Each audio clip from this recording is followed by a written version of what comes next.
Dobrovačkog dijela fronta najveće bitke i dalje vode se na sjeverozapadnom dijelu Benkovačke opštine, gdje se benkovačke brigade uz pomoć pristilih krajišnika bore protiv Republike Hrvatske. Sve je spremno za borbu stalo je na branik Republike Srpske krajine, braneći svaku stopu srpske otadžbine od ustaške aveti. U ovom stroju koju je zabilježila kamera naših snimatelja vidimo i pripadnicu ljepšeg pola koja stoji ovdje u stroju s kršnim krajišnicima, riješena pomoći u svakom trenutku, bez obzira što bi se žene u ovom trenutku trebale baviti mirnim poslovima. Ustaše su na ovom prostoru uspjele ući u prvom iznenadnom naletu u Islam grčki i latinski, dok je oružje bilo pod ključem zaštitnih snaga Ujedinjenih nacija koji su odlično zaštitile Hrvatsku. Sada je srpski narod konsolidovao svoje redove i stvari se polako mijenjaju. Ustaše su uspjele zapaliti kuće u selima u koje su ušli i masakrirati starce. Na frontu treba nešto drugo, srce, ponos i dostojanstvo, koje nikad nisu imali i zato sad trpe velike gubitke na benkovačkom dijelu fronta. Recite, kako je raspoloženje među borcima?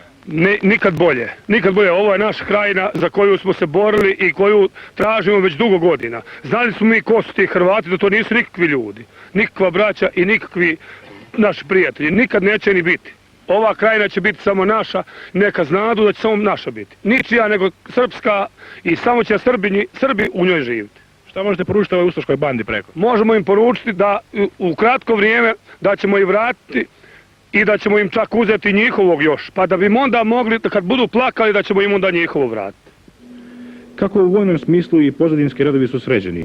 Naša ekipa bila je prisutna u Benkovcu kada je dovežen ranjeni borac. Doktori i članovi sanitetske jedinice munjevitom brzinom rješavaju sve probleme. Ovom prilikom našem borcu izveđen je metak kojim je pogođen u borbama koje se vode za Kašić, za samo nekoliko minuta.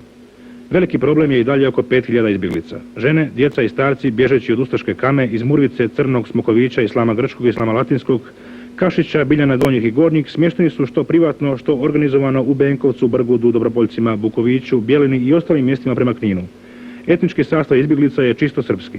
Predsjednik Visokog komisarijata za izbjeglice Iveta Pas rekla je da je u zadnje 2 godine u ovaj dio krajine stiglo 700 tona hrane. Usporedbe radi, 700 tona hrane stiže u Sarajevo u jednom letu. Što je očekivati, kad god ustaše napadaju i kolju, pojačavaju se sankcije prema srpskom narodu. Treba se uzeti u vlastite snage i vaskoliko srpstvo staviti u pogon u odbranu otadžbine.